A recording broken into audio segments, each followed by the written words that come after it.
안녕하세요. 저는 사업체 하나 운영하고 있는 30대 후반의 화려한 돌싱입니다. 지금은 먹을 거 걱정, 옷 걱정 안 하고 잘 살고 있지만 산전수전이라는 말이 있잖아요. 제 인생을 네 글자로 표현한다면 딱 그 말일 거예요. 저는 어릴 때부터 안 해본 일이 없었거든요. 일부러 고생을 찾아다닌 것도 아니고 성격이 독한 것도 아니었어요. 그냥 그렇게 살 수밖에 없는 구조였다고 해야 하나요? 그 시작은 어릴 때 사고로 부모님을 잃으면서 시작됐습니다. 그 후로 전 친할머니랑 단둘이 살게 됐거든요. 저희 친할머니는 상당히 여린 사람이었어요. 아들의 죽음을 받아들이지 못해서 늘 항상 눈물을 달고 다니는 사람이었거든요. 하루에도 몇 번씩 울었고 평범하게 일상 보내다가도 갑작스럽게 다시 눈물을 흘리시니까 눈빛이 거무죽죽했죠. 저는 그때 너무 어려서 이게 얼마나 큰 슬픔인지 잘 몰랐어요. 솔직히 말하면 저도 슬프긴 했는데 할머니만큼은 아니었던 것 같아요. 그래서 매번 할머니 눈치를 봤던 기억이 납니다. 오늘은 좀 덜 우시는 날인가? 지금 말 걸어도 되나? 괜히 또 울게 만드는 건 아닌가 싶어서요. 아이고, 아이고, 내 새끼. 할머니 또 울어요? 아니다, 아니다. 할미 눈에 먼지 들어갔네. 할머니가 그렇게 말하면 저는 더 말을 못했어요. 괜히 또 뭐라 했다가 울음이 더 커질까 봐요. 그래서 배가 고파도 참고 있을 때가 많았는데 신기하게도 할머니는 다 아시더라고요. 제가 말 안 해도 배에서 꼬르륵 소리 한 번 나면 그 순간 바로 움직이셨어요. 울고 있던 얼굴 그대로 부엌으로 가서 누룽지부터 올리셨어요. 눈은 아직도 빨갛게 부어 있고 손은 떨리는데도 그건 또 정확하게 하셨죠. 그러니까 제가 굶거나 구박받고 살진 않았고요. 그땐 몰랐는데 지금 와서 보니까 그게 사랑이더라고요. 말로는 못해도 행동으로 다 하셨던 거죠. 그런데 남은 건 노인 한 명이랑 꼬맹이잖아요. 무슨 재주로 먹고 살겠어요. 우리는 늘 돈이 모자랐습니다. 아버지가 돌아가신 것도 자동차 사고 때문이었는데 그 당시에는 블랙박스고 뭐고 그런 게 없던 때였단 말이죠. 그래서 결국 우리 아버지가 모든 걸 몽땅 뒤집어 쓰셨거든요. 자동차의 결함이었지만 자동차 회사가 그걸 인정할 리도 없고 입증할 증거도 없고 심지어 우리 부모님은 두 분 다 그 자리에서 돌아가셨거든요. 죽은 자는 말이 없고 할머니가 아무리 얘기를 해도 받아들여지지 않았어요. 그러는 사이에 피해자가 평생 불구로 살아야 한다는 말이 나왔고 그 치료비와 위로금은 할머니와 제가 떠안게 됐습니다. 솔직히 지금 생각해보면 엄마 아빠 상속을 포기하면 됐었나 싶기도 해요. 근데 그건 또 피해자분한테 못할 짓이잖아요. 돈으로도 해결 안 되는 장애를 가지게 된 거니까요. 결국 부모님의 사망보험금도 고스란히 피해자에게 가게 됐습니다. 우리한테 남은 건 진짜 아무것도 없었어요. 한 푼도요. 그날 우리 아버지는 보증을 섰던 친구를 찾으러 가는 길이었거든요. 그래서 정황상 급하게 운전을 하다가 사고를 낸 사람이 되어버렸습니다. 그 결과 도로 표지판 친 것, 가드레일 망가진 것까지 전부 우리 집으로 청구가 됐어요. 종이에 숫자가 가득 적혀 있었는데 저는 그게 무슨 뜻인지도 모르고 그냥 보고만 있었어요. 그때 제 나이는 고작 11살이었습니다. 11살짜리가 이해하기엔 세상은 너무 계산적이었어요. 할머니는 결국 집까지 팔아야 했습니다. 그 집이요, 크지도 않았고 낡았지만 할머니가 가진 전부였는데 참 야속하죠. 그렇게 집을 팔고 나서요, 저랑 할머니는 동네에 있는 아주 작은 쪽방으로 옮겨 살게 됐어요. 집이라고 하기엔 좀 민망한 공간이었죠. 문 하나 열면 바로 방이고 방 한가운데 앉으면 부엌이랑 화장실이 동시에 보이는 그런 곳이었어요. 그래도 할머니는 거기 들어가서도 아무 말 안 하셨어요. 집 좁다는 말도 불편하다는 말도 안 하셨고 그냥 그래도 비는 안 새네 이렇게 위안을 얻으시더라고요. 그리고 할머니는 돈을 벌러 나가셨어요. 안 나가면 안 되는 상황이었거든요. 근데 60대 노인이 할 수 있는 일이 뭐가 있겠어요. 이력서 같은 건 쓸 줄도 모르셨고 누가 소개해주지 않으면 갈 데도 없었어요. 그러다 겨우겨우 청소일을 하나 구하셨는데 그게 또 새벽부터 밤까지 쓸어대는 일이었어요. 저는 학교 갔다 오면 할머니가 누워 계신 모습을 제일 먼저 봤습니다. 무릎을 두 손으로 감싸쥐고 아이고 소리 내면서요. 할머니, 오늘도 무릎 아파요? 아프면 내일은 쉬면 안 돼? 괜찮아. 일 때문에 그런 게 아니라 원래 늙으면 다 이런 거야. 다른 일 하면 안 돼요? 할머니 무릎 안 아픈 걸로. 안 아픈 일이 어딨어. 그래도 우리 강아지가 걱정해 주니까 할머니가 내일도 힘내서 일 나갈 수 있겠다. 청소 일을 하고 오면 할머니 무릎은 더 망가져 있었어요. 씻고 나서도 계속 두들기면서 잠들었고 밤중에 끙끙 앓는 소리가 들릴 때도 많았어요. 그런데도요, 할머니는 제 몸을 더 걱정하시면서 일 쉴 생각을 안 하시더라고요. 겨울에는 보일러가 제대로 안 들어오는 찬 바닥이었는데 새벽에 제가 조금이라도 몸을 뒤척이면 일어나서 이불을 다시 덮어주셨어요. 자기 몸은 아파서 제대로 못 움직이면서도 제 어깨가 이불 밖으로 나와 있으면 그건 꼭 다시 넣어주셨죠. 저는 그때 많이 컸다고 생각했는데 할머니 눈에는 그냥 감기 잘 걸리는 애였나 봐요. 그래서인지 제가 콧물 조금만 흘려도 난리가 났어요. 약 사올 돈은 없어도 물은 꼭 끓여주셨어요. 그 뜨거운 물에 수건 적셔서 온몸 싹싹 닦아주면서 조금만 참아라 이 말만 계속 하셨죠. 그렇게 고생을 한 할머니는요, 생각보다 빨리 세상을 등지게 됐습니다. 어찌 보면 당연한 결과일 텐데 저는 믿고 싶지가 않았어요. 그렇게 고생만 하신 이분이 왜 이렇게 허무하게 빨리 가야만 하나 싶어서요. 제가 20살만 되면 돈 벌어서 호강시켜 주겠다고 뜨거운 물 펄펄 끓게 나오는 최신식 아파트에서 살게 해주겠다고 맨날 말했거든요. 그 말 할 때마다 할머니는 웃으면서 고개만 끄덕이셨어요. 할머니, 조금만 기다려. 내가 20살 돼서 돈 벌게 되면 호강시켜 줄게. 할머니 뜨거운 물 펄펄 끓게 나오는 최신식 아파트에서 살게 해줄 거야. 그래, 그래. 할머니가 우리 강아지 덕분에 호강하겠다. 근데 할머니는 그냥 이렇게 같이 있는 것만으로도 좋아. 아니, 할머니, 내가 그냥 하는 말 같아? 진짜야. 엘리베이터 두세 대씩 있는 데로 이사 가서 할머니 계단 왔다 갔다 할 일도 없게 해줄 건데. 그럼 할미가 계단 안 올라가도 되겠네. 그 말만 들어도 할미는 행복하다. 근데 할머니는요, 제 나이 18배 돌아가셨어요. 폐병이었는데 처음엔 그냥 감기인 줄 아셨어요. 기침 좀 한다고 가슴이 답답하다고 하셔도 병원 갈 돈 아깝다면서 버티셨어요. 결국 그 병균이 폐를 갉아먹고 나서야 쓰러지셨죠. 병원에 누워 계실 때도 할머니는 끝까지 저 걱정만 하셨어요. 어쩌누? 할미 가면 우리 강아지 혼자 어쩌누? 괜찮아요, 할머니. 나 다 컸어. 할머니는 이제 내 걱정 말고 할머니 생각만 해. 어떻게 그러냐? 나한테는 아직 우리 애기가 아직 요만한데. 이 험한 세상, 애기 혼자 어떻게 버티누? 할머니, 그렇게 걱정돼? 그럼 얼른 나. 왜 바보처럼 이렇게 아픈데 참았어요?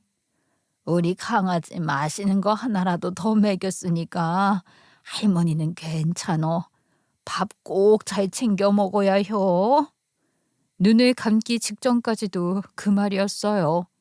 어쩌누. 할머니 눈에서 눈물이 계속 흘렀는데 그게 너무 바뀌지 않는 할머니랑 제 현실 같아서 저는 오히려 눈물이 안 나오더라고요. 그때는 참 실감이 안 났는데 좀만 지나니까 정말 제정신으로는 못 버티겠더라고요.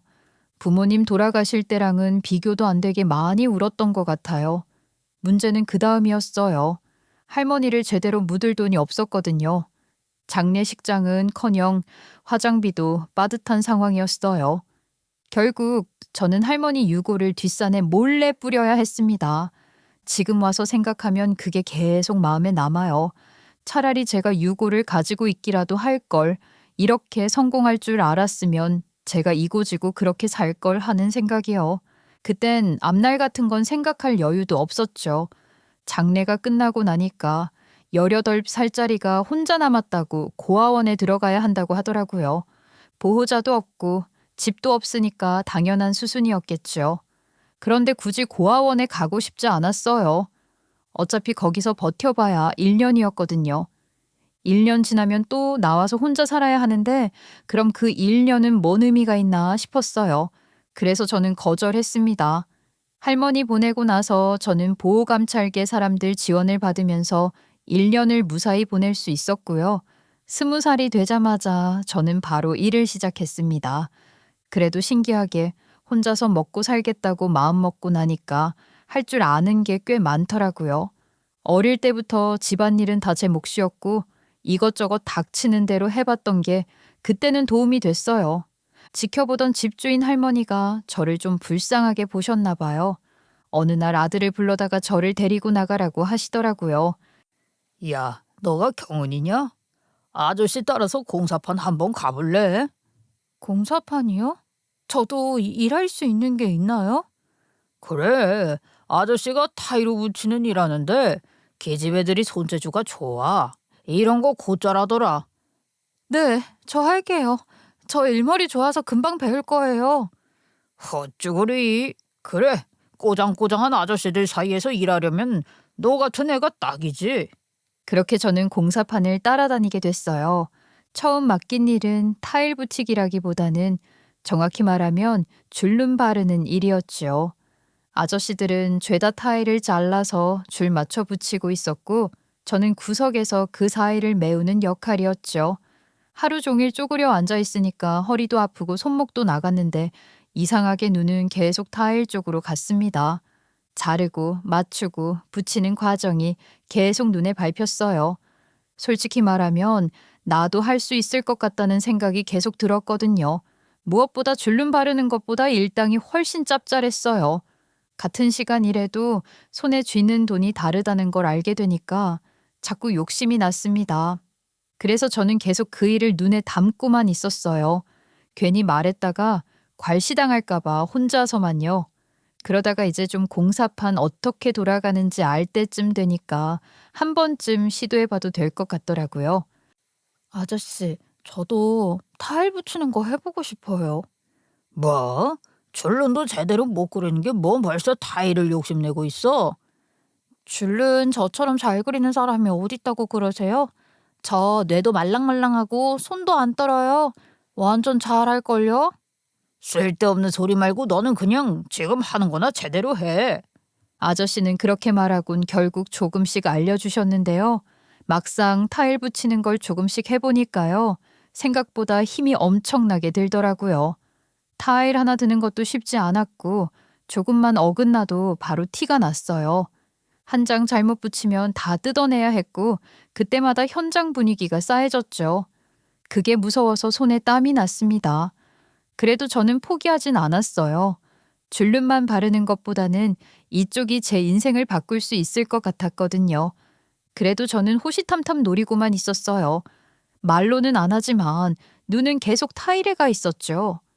그렇게 3년이라는 시간을 따라다니면서 배웠습니다. 누가 옆에서 하나하나 알려준 건 아니에요. 그냥 보고 흉내내고 욕먹고 다시 해보는 걸 반복했지요. 어느 순간부터는요, 먹고 사는 데는 큰 문제가 없겠다는 생각이 들었습니다. 적어도 굶지는 않겠다는 정도요. 근데 그렇게 타일공의 길을 갈 줄 알았던 제가 조금씩 다른데 눈을 돌리게 됐습니다. 타일을 붙이려면 타일이 있어야 하잖아요. 현장에서 이런저런 이야기를 듣다 보니까 국내 생산 타일보다 해외 생산 타일이 더 인기가 좋다는 걸 알게 됐거든요. 디자인도 다르고 질감도 다르다고들 하더라고요. 그 말을 들을 때마다 머릿속에서 같은 생각이 계속 맴돌았어요. 그럼 그 타일을 내가 가져오면 되는 거 아니야? 그때는 그 생각이 얼마나 무모한 건지도 몰랐어요. 그냥 또 하나의 도전처럼 느껴졌습니다. 아무것도 모르는 젊은 치기가 있고 돈도 꽤 모았고 자신감이 넘치던 시기였거든요. 그래서 저는 해외 타일을 직접 수입해서 팔아보면 어떨까 그런 생각을 하게 됐어요. 그 뒤로는요, 그냥 악착같이 버텼습니다. 딱히 멋있는 계획이 있었던 것도 아니고 누가 옆에서 길을 잡아준 것도 아니었어요. 그냥 이거 아니면 다시 공사판이라는 생각 하나로 계속 부딪혔어요. 영어를 할 줄도 모르면서 해외 타일을 산 적도 있었고요. 지금 생각하면 대체 왜 그걸 샀나 싶은 물건도 많았어요. 박스 열어보고 나서야 이건 한국에서 절대 안 팔리겠다 싶었던 것도 있었고, 사진이랑 전혀 다른 색깔 타일이 온 적도 있었죠. 당연히 손해도 봤습니다. 적지 않게요. 그래도 그때마다 접지는 않았어요. 이상하게도 한 번 발을 들이니까 다시 뒤로 돌아가기가 더 싫더라고요. 그때가 딱 인터넷으로 뭐든 팔 수 있다는 게 막 흥행하던 시기였어요. 다들 옷 팔고 모자 팔고 자파 팔고 그랬는데 저는 거기서 혼자 타일을 올렸습니다. 지금 생각해도 좀 웃기죠. 누가 인터넷에서 타일을 사냐 싶은데 그때는 그냥 안 될 건 또 뭐야 이런 마음이었어요. 돈 들여서 촬영할 여유도 없어서 싸구려 디카 하나 들고 타일 하나하나 바닥에 놓고 찍었어요. 빛도 제대로 안 맞고 그림자도 지고 지금 보면 진짜 못 봐줄 사진들이었죠. 그래도 그냥 올렸어요. 설명도 전문적으로는 쓰지도 못하고 느낌 위주로 막 썼습니다. 그런데 그게 생각보다 잘 먹혔나 봐요. 그러다 보니까요. 신기하게도 사람들이 하나둘씩 물어보기 시작하더라고요. 이거 어디 타일이냐? 실제 색감이 이러냐? 수입이냐? 국산이냐? 이런 질문들이요. 처음엔 답변 쓰는 것도 버거웠어요. 영어도 못하는데 한국어 설명까지 어설퍼서 쓰다가 지우고 다시 쓰고 그랬거든요. 그래도 답은 다 했어요. 안 팔리면 답할 일도 없을 테니까요. 이 타일 실제 색이 이 사진이랑 비슷한가요? 사진이 조금 어둡게 나왔는데요. 실제로는 이것보다 좀 더 따뜻한 색이에요. 인터넷으로 타일 사는 게 처음이라서요. 직접 보고 싶은데 매장은 따로 없으세요? 매장은 아직 없어서요. 대량 주문할 예정이시면 제가 샘플 몇 개 들고 방문해 드릴 수 있어요. 꼭 주문 안 하셔도 되니까 그렇게 한번 보시겠어요? 그래 주시면 정말 감사하죠. 그럼 제가 궁금한 거 몇 개 추려서 다시 연락드릴게요. 그렇게 정성 다하다 보니까 정말로 하나둘 상품이 팔리기 시작했어요. 큰 돈은 아니었지만 돈이 들어온다는 느낌이 오니까 그때부터 머리가 다르게 돌아가더라고요. 이거 진짜 장사구나 싶어서요. 그때부터 영어 공부를 시작했습니다. 학원 다닐 돈도 시간도 없어서 그냥 책 한 권 사서 사전 옆에 두고 단어 하나하나 찾아서 하다가 안 되겠어서 시간이랑 돈 졸라매서 결국 학원도 다녀보고요. 매일 한 통 보내는데도 몇 시간씩 걸렸는데 그래도 포기 안 했어요. 조금씩이지만 점점 더 많은 타일을 수입하게 됐고 실수도 줄어들기 시작했죠. 어느 정도 익숙해지고 나니까 사진만 보고 타일을 고르는 게 점점 답답해지더라고요. 그래서 용기 내서 직접 해외에 나가게 됐습니다. 처음엔 진짜 겁났어요. 말도 제대로 못하는데 혼자서 공장 찾아다니고 샘플 만져보고 가격 흥정까지 해야 하니까요. 그래도 막상 가보니까 사람 사는 데는 다 비슷하더라고요. 말이 안 통하면 손짓발짓 쓰면 됐고 웃으면 한 번 더 봐주기도 했어요. 주변 사람들은 그때 저한테 팔자 좋다고 그러는 거예요. 경은아, 너 요즘 해외 자주 나가더라. 그렇게 고생하더니 이제 팔자 폈나 봐. 팔자 피긴. 나 해외 나가서 숙소도 제대로 못 잡잖아. 공항에서 자는 날이 더 많을걸? 그래도 매번 여행 가는 느낌 날 거 아니야. 매번 비행기 타는데 그게 팔자 핀 거지 뭐. 하루 종일 비좁은 이코노미에서 잠자는 게 얼마나 힘든데. 내가 입국 심사 할 때마다 얼마나 긴장하는지 알면 진짜 깔깔 웃을 거다. 나중에 돈 많이 벌어서 비즈니스석으로 표 끊어보는 게 내 소원이야. 그래, 그 말 들으니까 내가 아는 경은이 같네. 돈 많이 벌면 직원 보내면 되지. 자기가 앉아갈 생각하는 게 딱 부자 된 사람은 아니네. 저도 그렇네 하면서 깔깔 웃긴 했지만 저는 나중에 돈 많이 벌어도 제가 직접 해외에 가긴 할 것 같다고 생각했어요. 저한텐 그게 경험이고 일이었으니까요. 그렇게 하다 보니까 종로에 정말 작은 가게 하나를 낼 수 있을 정도는 됐습니다. 말이 가게지 사실 창고에 간판 하나 달아놓은 수준이었어요. 인터넷 매출이 대부분이었는데도 현장으로 직접 찾아오는 사람들이 하나둘씩 생기기 시작하더라고요. 그러다 보니 종로 일대에서는 제가 어린 사장으로 조금씩 알려지게 됐습니다. 어린데도 말은 야무지다, 장사에 감각이 있다 이런 소리 들으면서요. 저는 장사하면서 눈탱이는 절대 안 쳤어요. 비싸게 받을 이유가 없는데 괜히 올려서 팔고 싶지도 않았고 그렇다고 아무한테나 싸게 넘기지도 않았습니다. 제 타일 가치를 모르는 사람한테는 팔지를 않았어요. 특히 가격부터 후려치는 사람들이요. 그런 사람들 상대하다 보면 결국 일만 꼬이더라고요. 그래서 저는 타겟을 조금씩 바꿨습니다. 그냥 싸고 예쁜 타일이 아니라 앤틱함이 뭔지 알고 인테리어에 관심 있는 사람들이 알아볼 수 있는 고급 타일 위주로요. 그게 처음엔 더 안 팔리는 것 같아 보여도 한번 알아본 사람들은 계속 찾아오더라고요. 그렇게 해서 고급 타일만 다루는 회사도 따로 차려서 운영하게 됐습니다. 몸은 더 바빠졌지만 일은 훨씬 정리가 됐어요. 그 과정에서 자연스럽게 사업으로 인연이 닿은 사람들이 점점 늘어났습니다. 건축 쪽 사람들, 인테리어 쪽 사람들, 현장 뛰는 사람들까지요. 서로 일 이야기하다가 밥 먹고 또 일 이야기하다가 연락이 이어지고 그렇게 인맥이 쌓였죠. 그리고 그 사람들 중에 한 명이 나중에 제 남편이 되는 사람이었어요. 남편은 건축사무소에서 일하고 있었는데 도면만 그리는 사람치고는 인테리어에 관심이 유난히 많은 사람이었어요. 나중에 들으니까 사장이 건축이랑 인테리어를 같이 운영하는 곳이라서 처음엔 도면만 그리다가 인테리어 부서로 옮겨갔다고 하더라고요. 본인은 그게 더 재밌었다고 했고요. 처음 알게 된 건 의뢰인 취향에 맞는 타일을 찾다가였어요. 전화만 하고 끝나는 사람들도 많은데 이 사람은 직접 가게로 찾아왔습니다. 그것도 한 번이 아니라 몇 번을요. 타일을 그냥 훑어보는 게 아니라 하나하나 만져보고 표면 보고 두께 보고 괜히 뒤집어 보기도 하고요. 솔직히 그때는 또 까다로운 사람 하나 왔네 싶었죠. 이 타일은 표면이 좀 살아있네요. 네, 그래서 시공하면 비 받을 때 느낌이 좀 달라요. 앤틱 느낌 내기엔 이게 더 낫겠어요. 저쪽은 너무 반듯해서. 도면을 오래 그려온 사람이라 그런지 눈이 좀 다르긴 하더라고요. 제가 아끼는 타일들 있잖아요. 잘 안 팔리고 설명하기 귀찮아서 구석에 밀어놨던 것들. 그런 걸 딱 집어서 소재를 맞추는 걸 보고 조금 놀라긴 했어요. 그냥 예쁘다가 아니라 왜 이 타일이 이런 느낌이 나는지를 말하니까요. 문제는 제가 출장이 많은 편이었다는 거였어요.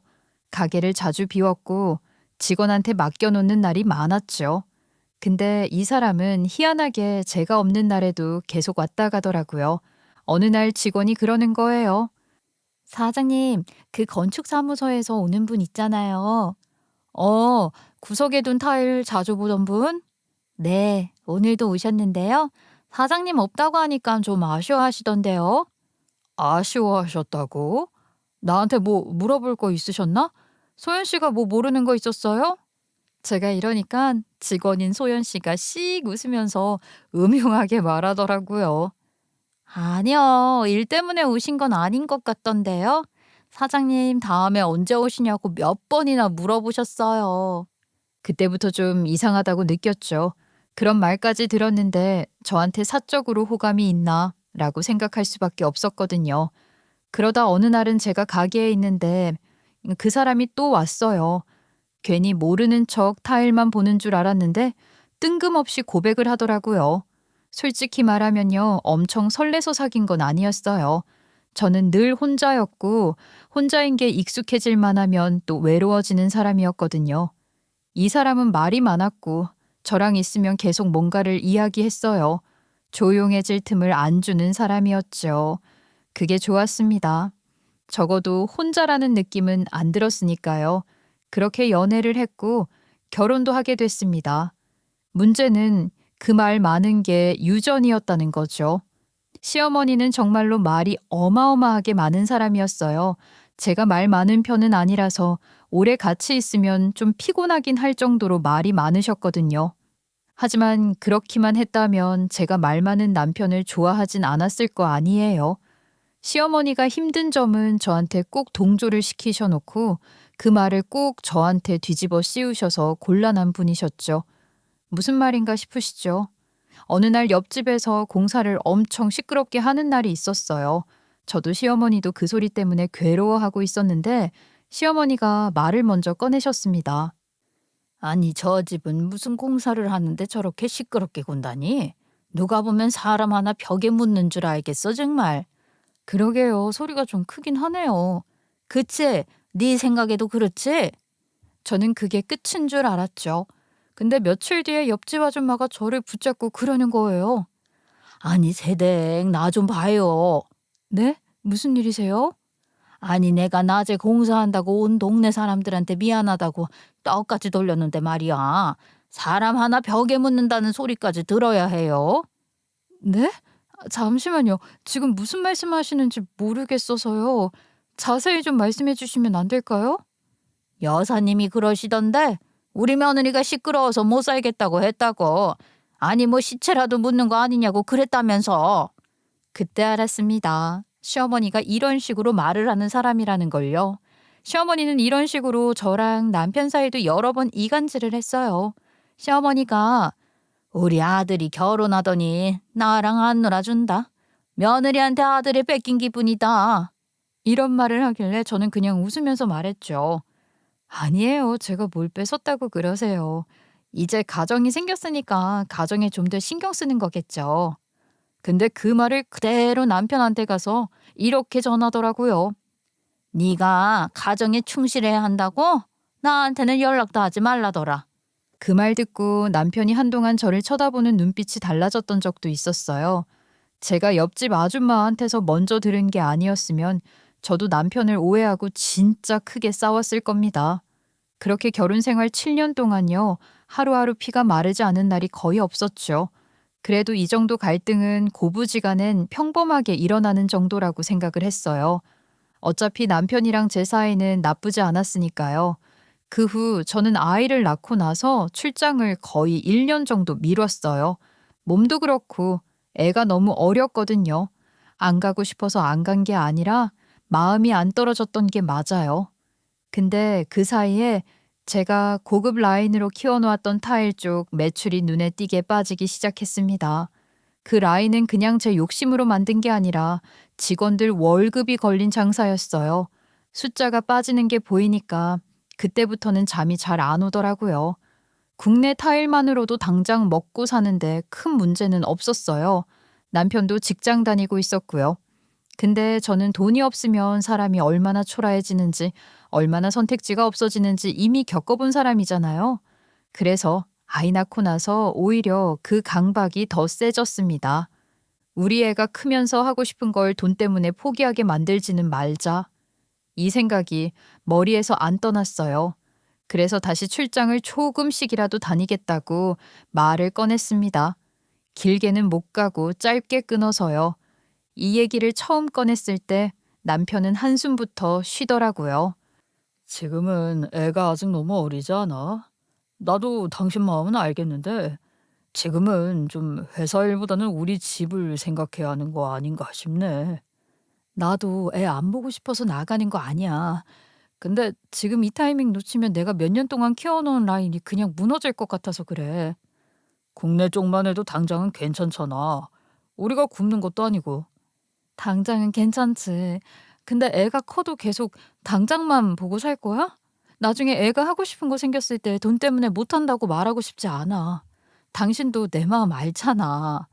그건 그렇긴 한데. 짧게 다녀올 거야. 내가 안 가면 안 되는 일만 보고 바로 올게. 남편은 완전히 이해한 얼굴은 아니었지만 더는 반대하지는 않았어요. 문제는 그 얘기가 시어머니 귀에 들어간 다음부터였습니다. 그날 이후로 집에 가면 분위기가 미묘하게 바뀌어 있더라고요. 그리고 결국 시어머니가 입을 여셨어요. 아니, 애를 두고 출장을 간다면서? 내가 잘못 들은 거 아니지? 짧게만 다녀올 거예요. 오래 비우는 건 아니에요. 그래도 말이 되니? 애 엄마가 그렇게 왔다 갔다 하는 게? 그리고 네가 명색이 사장인데 직원 보내면 될 일을 꼭 네가 나가야 해? 제가 직접 봐야 하는 일들이 있어서요. 사진이랑 실제 물건이 다른 경우가 많아서 제가 안 가면 일이 안 돼요. 근데 그게 꼭 해외여야 해? 네, 공장이 해외에 있어서요. 아유, 이렇게 말했으면 좀 알아듣지. 왜 이렇게 고집을 부리니? 애 엄마가 혼자서 해외를 그렇게 자주 나간다는 게 나는 솔직히 좀 이해가 안 간다. 여기까지는 그냥 잔소리 같았어요. 근데 그 다음 말부터 방향이 확 틀어지더라고요. 그리고 말이야. 내가 이런 말까지는 안 하려고 했는데 애 엄마가 그러고 다니는 게 사람들 눈에는 어떻게 보이겠니? 괜히 안 좋은 말 나올까 봐 걱정돼서 하는 말이야. 네? 무슨 안 좋은 말이요? 아유, 내가 굳이 다 말로 해야 알아들어? 요즘은 다들 그런 거에 예민하잖아. 그때부터 심장이 쿵쿵 뛰더라고요. 설마 했는데 그 설마를 입 밖으로 꺼내는 순간이었어요. 어머님, 설마 지금 바람 이런 말씀 하시는 거예요? 진심이세요? 아니, 내가 뭐 꼭 그렇다고 말했니? 봐라, 얘. 내가 말하지도 않았는데 너가 딱 하고 알아들었잖아. 어머님이 그렇게 말씀하시는데 제가 어떻게 몰라요. 어머님, 말도 안 되는 말씀하지 마세요. 제 머릿속엔 지금 일이랑 저희 가족밖에 없어요. 너가 그럴까 봐 걱정된다는 게 아니라 애 엄마가 그렇게 자주 해외를 나가면 세상 사람들이 곱게만 보지는 않을 수 있다는 거지. 나는 너 걱정돼서 하는 말이야. 그런데 왜 그렇게 흥분을 해? 찔리는 게 있으니까 그러는 거 아니야? 그 말 듣는 순간 참았던 게 확 올라왔어요. 저는 화가 나서가 아니라 너무 어이가 없어서 목소리가 떨리더라고요. 어머님, 그런 말씀은 정말 선 넘으시는 거예요. 누가 해외 출장 간다고 바람을 펴요? 일정 어떻게 돌아가는지도 모르시잖아요. 그래, 모르는 사람은 그렇게 생각한다고. 그러니까 괜히 오해 생기기 전에 조심하라는 거지. 그 뒤로도 출장을 갈 때마다 비슷한 말이 계속 나왔어요. 이번엔 며칠이냐, 누구랑 가냐, 왜 꼭 네가 가야 하냐, 하나하나 다요. 그러다가 아이가 4살쯤 됐을 때 진짜 결정타가 나왔습니다. 어느 날 시어머니가 아이를 한참 보시더니 아무렇지도 않게 말을 꺼내셨어요. 근데 얘가 좀 이상하지 않니? 네? 뭐가요? 열이 나나? 아니, 그런 거 말고. 우리 아들은 아기 때 울보가 아니었거든. 근데 얘는 왜 이렇게 잘 오나 몰라? 아, 애들마다 다 다른 거죠. 어릴 때 잘 울고 잘 웃어야 정서 발달도 잘 된다는 증거래요. 그래도 뭔가 정이 잘 안 가. 얼굴도 좀 그렇고. 우리 아들 닮은 데가 별로 없는 것 같지 않니? 어머님, 지금 무슨 말씀을 하고 계신 거예요? 아니, 봐봐라. 너가 매번 출장을 다닌 것부터 내가 참 수상했어. 그런데 아니다, 아니다 생각을 해봐도 이건 좀 아니다 싶다, 얘. 수상하다뇨. 어머님, 또 이상한 말씀 하시려는 건 아니죠? 애가 크면 클수록 우리 아들을 안 닮았잖아. 아무래도 한 번쯤은 확인을 해봐야겠다. 그 순간 저도 사람이라서 참았던 말이 다 튀어나왔어요. 고운 말은 아니었고 솔직히 말하면 막말이었어요. 그런 미친 소리 좀 작작하시라고 우다다 뱉어버렸거든요. 그러자 시어머니는 기다렸다는 듯이 바로 남편한테 가서 제가 욕을 했다고 막 이른 거예요. 자기가 친자 확인이니 뭐니 했던 건 쏙 빼놓고요. 그리고 남편은 그 말만 듣고 저한테 와서 화를 냈어요. 당신 오늘 엄마한테 욕했다는 게 사실이야? 당신이 예전부터 우리 엄마 별로 안 좋아하는 건 알고 있었어도 그래도 어른한테 그것도 시어머니한테 그런 말은 좀 많이 선 넘지 않았어? 당신은 전에도 나랑 비슷한 걸로 많이 싸워놓고도 또 어머님 말을 굳이 곧대로 믿어? 나한테 무슨 말부터 하셨는지는 안 물어봐? 그게 중요한 게 아니지. 무슨 말을 하셨든 자기 시어머니한테 미친년이라고 말하는 며느리가 어디 있어? 중요하지. 어머님이 나한테 무슨 말 하셨는지 알아? 나보고 자기 손주 친자 검사 좀 해보시라더라. 그리고 나 어머님한테 미치셨냐고 했지 미친년이라고는 안 했어. 그제야 남편이 말을 못하더라고요. 근데 한 번 던져진 말은 아무 일 없던 것처럼 주워 담을 수가 없잖아요. 게다가 이미 그런 말을 한 이상 직접 증명하지 않으면 저는 계속 부정을 한 사람처럼 여겨질 것 같은 거예요. 그래서 저는 열받아서 정말 오기로 친자 검사를 진행했어요.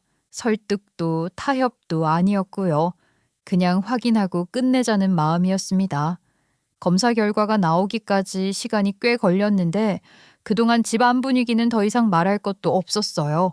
시어머니는 평소보다 더 말을 아끼는 척하면서도 눈빛은 계속 저를 훑고 있었고 남편은 애써 아무 일 없는 사람처럼 굴었지만 중간에서 눈치만 보더군요. 저는 그게 더 싫었어요. 그래서 결과가 나오자마자 망설이지 않고 그대로 시어머니 얼굴 앞에 들이댔습니다. 친자 일치 결과지였어요. 그게 뭐야? 또 무슨 종이를 들고 와서 사람 앞에 들이미니? 어머님이 말씀하신 거요. 아이가 수상하다고. 확인해 봐야겠다고요. 그래서 검사했어요. 아니, 너는 그걸 또 고지고대로 들었어? 내가 진짜 그걸 하라고 한 줄 아니? 그래서 결과가 어쨌는데? 뭘 물어보세요? 당연히 친자 맞죠? 확인해서 이제 속 시원하시죠? 저 그럼 이제 이혼할게요.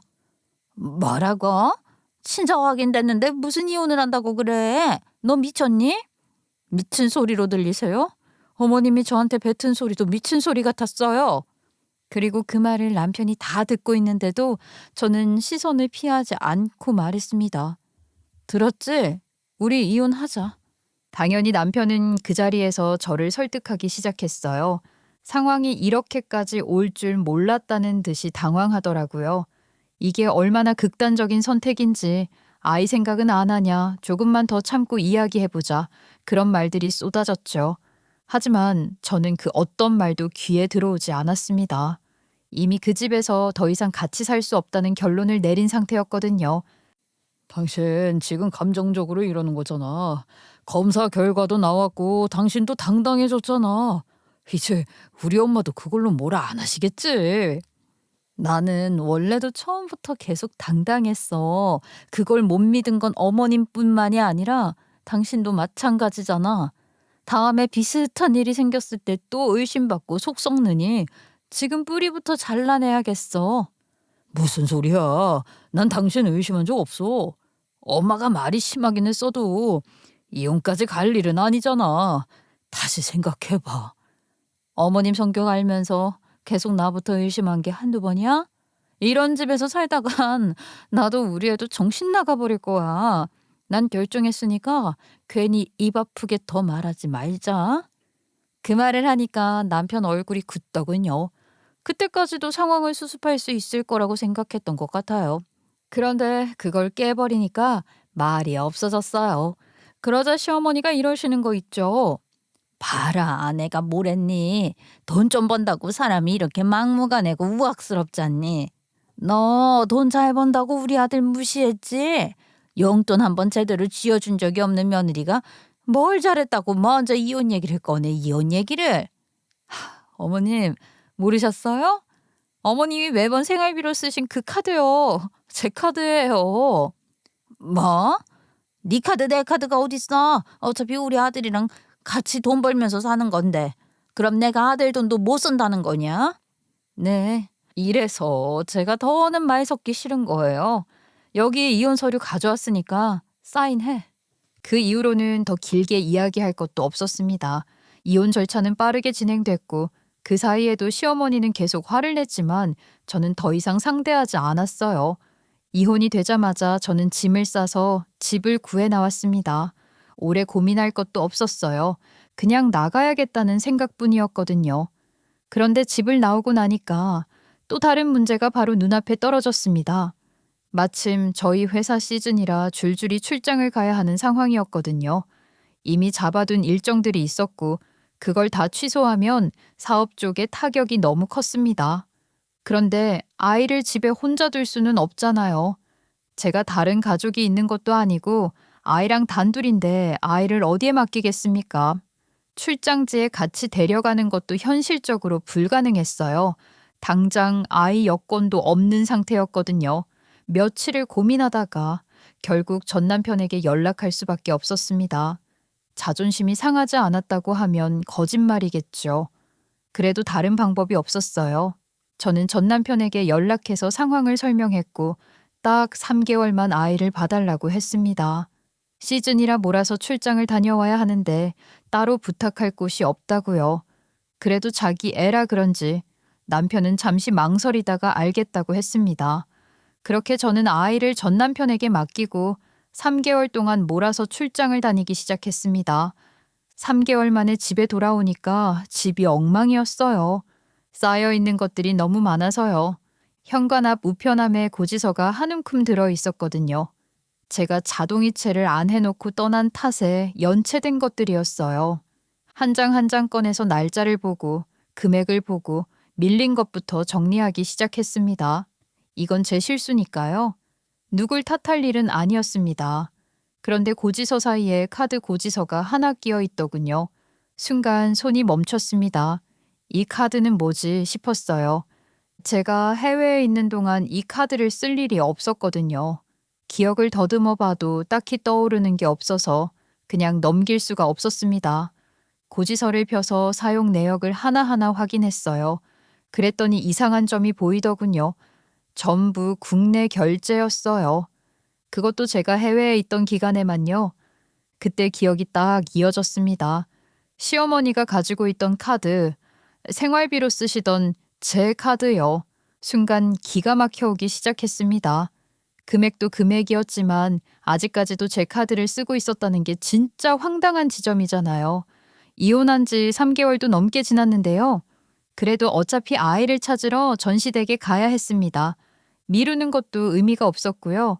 그래서 카드 이야기는 직접 가서 하기로 마음먹었습니다. 그런데 전시댁에 도착해서 아이를 데리고 가겠다고 말하자 전시어머니가 평소랑은 다른 반응을 보이더군요. 벌써 애를 데려가게? 좀 더 있다 가면 안 되니? 애도 이제야 적응 좀 했는데. 여기서 적응해서 뭐예요? 이제 저랑 둘이 살 거잖아요. 그동안 봐주셔서 감사합니다. 애 사는 환경을 그렇게 자꾸 바꿔버릇하면 큰일 난다 너. 너 앞으로도 계속 일 다니면서 집 계속 비울 거 아니냐. 애는 내가 봐줄게. 그 말 듣는데 진짜 웃기더라고요. 아니 언제는 제가 지 아들 안 닮았다느니 어떻다느니 하면서 정이 안 간다고 할 때는 언제고 이제 와서 애 걱정되는 척하면 제가 모를 줄 알았나 보죠. 전 시어머니가 이러는 게 돈 문제 때문이라는 걸요. 그래서 저는 돌려 말하지 않고 바로 꺼냈습니다. 어머님, 제가 해외 나가 있는 동안 제 카드로 매달 200만 원씩 긁으셨던데요. 그거 왜 아직도 쓰고 계세요? 아, 그거 애 양육비로 쓴 거라고 치면 되는 거 아니니? 이제 끽해봐야 5살 된 애한테 한 달에 200만 원씩 쓸 일이 뭐가 있죠? 제가 카드 내역 다 확인했어요. 어머님 장 보고 옷 사고 마사지 받고 아주 신나게 쓰셨던데 이게 애랑 무슨 관련이 있다고 애 핑계를 대세요? 일한답시고 애도 제대로 키워본 적 없는 사람이 뭘 알아? 내가 애들 할미인데 애 봐준 값도 못 받겠다는 거야. 여기까지는 예상한 반응이었습니다. 시침이 떼고 애 핑계 대는 것까지요. 그런데 그때부터 전시모의 말이 점점 수위를 넘더니 황당한 말을 하는 겁니다. 아무튼 네 멋대로 카드 끊으면 니년 목숨도 끊어질 줄 알아. 네? 목숨이요? 그래, 애는 네가 데려간다니 보내는 주마. 근데 네가 또 출장 간다고 애 혼자 두고 그러면 말이야. 아동 돌보는 거 기피했다고 내가 경찰에 바로 신고할 거다. 그러기 싫으면 따박따박 돈 보내. 도대체 무슨 말씀을 하시는 거예요? 애 양육권이며 뭐며 다 저한테 있는데 제가 왜 어머님한테 돈을 보내요? 지금 그걸 협박이라고 하시는 거예요? 너도 참 답답하다. 내가 언제든지 애 봐준다 이 말 아니냐. 너가 애 급하게 맡기면 나는 무슨 돈을 쓰니? 그러니까 미리 돈 주는 셈 치고 카드 두고 가면 내가 잘 쓴다 이 말이야. 들으면서도 이게 뭔 말인가 싶고 제가 제대로 알아들은 게 맞나 싶더라고요. 이게 무슨 개똥 같은 논리냐고요? 내가 언제 애를 맡길지 모르니까 카드는 본인이 들고 있겠다. 그런데 쓰는 건 자기 마음대로 쓰겠다니. 심지어 저는 이혼했고 이제 며느리도 아닌데 말이에요. 그래서 저는 카드값을 달라고 분명하게 말했습니다. 그러자 전 시어머니는 한치의 망설임도 없이 양육비를 줬다 뺏는 게 어딨냐고 되려 큰 소리를 치더군요. 마치 자기가 피해자라도 되는 것처럼요. 그 태도가 너무 뻔뻔해서 더 이상 말로 설명하는 게 의미 없겠다는 생각이 들었습니다. 그래서 저는 가방에서 휴대폰을 꺼내 은행 어플을 켰어요. 숨길 것도 꾸밀 것도 없이 그대로 계좌 송금 내역을 보여줬습니다. 매달 150만 원씩 3개월 동안 전 남편에게 아이를 돌보는 데 필요하다고 보낸 내역이 줄줄이 찍혀 있었어요. 이게 뭐냐? 양육비요? 이미 양육비는 전 남편한테 다 보냈어요. 그러니까 어머님이 제 카드로 쓰신 돈은요. 우리 아이를 위해 쓴 게 아니라 어머님 사리사욕에 쓰신 거라고요. 그 말을 듣는 순간 전 시어머니 눈이 휘둥그렇게 떠졌습니다. 잠깐 말문이 막힌 듯 하더니 곧바로 방향을 틀어 소리를 지르기 시작하더군요. 애는 내가 키웠는데 돈은 왜 아들이 먹어? 두 모자가 서로 무슨 일이 있었는지 모르겠지만 제가 알 바 아니었고요. 저는 카드값을 돌려주지 않으면 경찰에 신고하겠다고 분명히 말했어요. 그랬더니 전 시어머니는 돈 없다고 배째라고 하더라고요. 그러더니 하는 말이 뭔 줄 아세요? 그 돈이 진짜 우리 아들한테 양육비를 준 건지 네가 바람펴서 위자료를 나눠서 준 건지 내가 어떻게 아니. 어쨌든 애는 내가 받고 난 돈 못 받았으니까 나는 모르는 일이야. 아직도 정신 못 차리고 또 그딴 소리를 하세요? 여태까지는 그냥 전시모의 노망 정도로 생각하며 적당히 받아줬는데요. 아이가 바로 옆에 있는데 또 불륜 이야기를 아무렇지 않게 꺼내고 자기 맘대로 상상한 뇌피셜을 사실처럼 던지는 건 도저히 참아주지 못하겠더라고요. 그래서 저는 본때를 보여줘야 한다고 생각하고 바로 카드 도난 신고를 걸었습니다. 3개월 전에 도난을 당했고 해외 출장 다녀온 사이 국내에서 결제가 발생했다고요. 그리고 경찰 수사도 요청했어요. 요즘은 CCTV부터 카드 사용 위치, 시간, 동선까지 다 기록으로 남잖아요.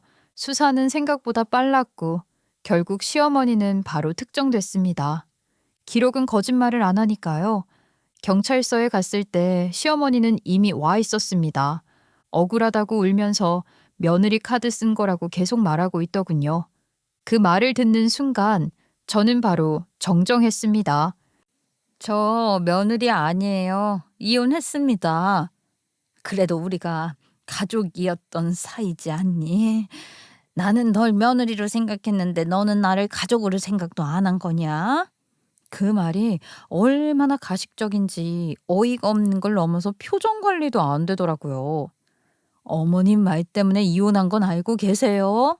출장 간다고 바람 피우는 거 아니냐고 하신 거. 애가 아들 안 닮은 것 같다고 친자 검사 해보자고 하신 거요. 그거 기억 안 나세요? 그때도 가족이라고 생각하고 계셨던 거 맞고요. 그제야 그 입이 쏙 다물리더라고요. 이제 남은 건 돈 문제였습니다. 저는 이 돈을 양육비로 칠 수 없다고 분명히 말했어요. 이미 전 남편에게 송금한 내역이 있고 아이를 위해 썼다고 보기엔 결제 내역들이 전부 백화점, 마사지샵, 피부과였거든요. 우리 아이의 생활권이 아니라 시어머니 개인 생활권이었습니다. 그러니까 경찰도 이 돈은 전 시모가 갚아야 된다고 하더라고요. 전 시어머니는 그제야 돈이 없다고 배째라는 식으로 나왔습니다. 그러자 경찰이 저에게 물었습니다. 형사사건으로 접수할 수 있고 그렇게 되면 유치장에 갈 수도 있다고요. 그 말이 떨어지자마자 태도가 바뀌더군요. 아니야. 무슨 형사사건이야. 이런 거 가지고 우리 아들이 오면 갚을게. 아들 오면 다 해결될 거야. 해결되긴 개뿔. 대가들도 돈 없어서 못 갚아요. 그러자 전 시어머니 눈이 아주 땡그레졌어요. 그래서 저는 숨기지 않고 말해줬어요. 그동안 같이 살면서 그것도 모르셨어요? 제가 심지어 양육비를 줬는데도 왜 어머님한테 양육비를 안 전해준 것 같으세요? 그 인간 지금 빚 갚느라 정신없거든요. 그게 도대체 무슨 소리야? 우리 아들이 무슨 빚이 있다고 그래. 너 그런 말 함부로 하지 말어. 어머님은 그것도 모르시고 제 카드로 마음껏 사치하고 다니신 거예요? 참나. 두 사람 다 알만하네요. 아무래도 전 남편 꼴에 존심은 있어서 지 엄마한테는 숨겼나 보죠. 사실 저랑 이혼하기 전에 전 남편이 저보고 욕심이 났는지 자기도 사업하고 싶다고 나댄 거예요. 그래서 저 몰래 대출받아 인테리어 회사 차렸다가 6개월 만에 부실공사로 고소당했다지 뭐예요. 그렇게 망하고 지금은 피해 보상하러 다니느라 공사장에서 일하는 걸로 알고 있거든요. 그러니 제가 준 양육비까지 빚 갚는데 썼나 보죠.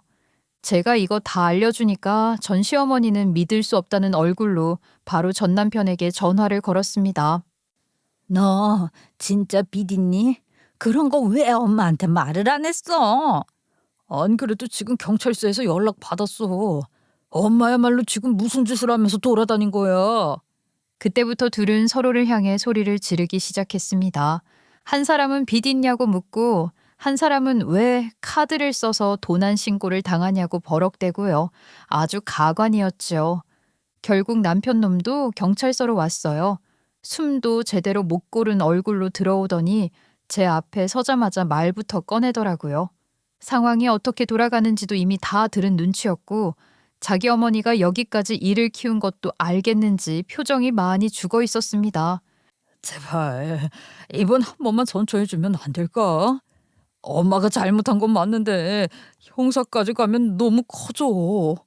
그 말을 듣는데 이상하게 화는 안 나더라고요. 그냥 이제 와서 무슨 말을 해도 늦었다는 생각만 들었어요.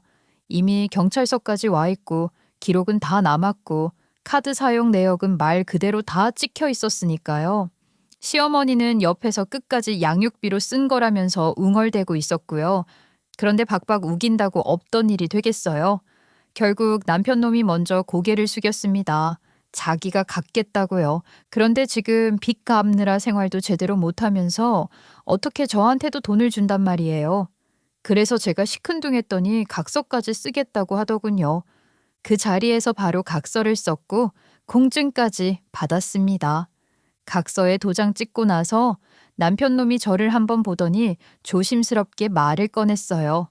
지금 빚 갚느라 여기저기 뛰어다니고 있다고요.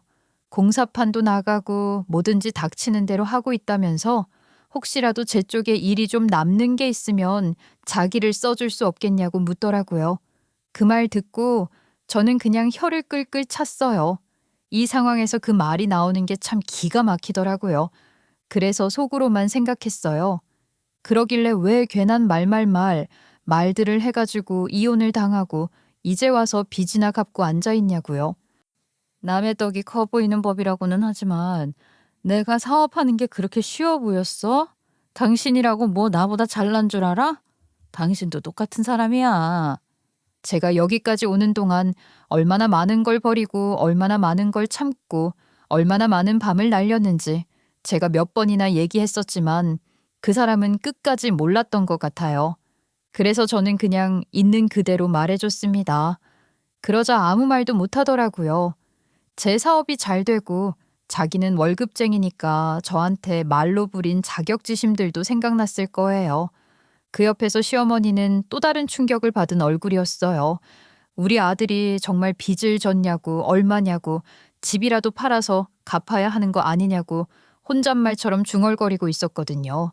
그 모습을 보면서 저는 묘한 생각이 들었습니다.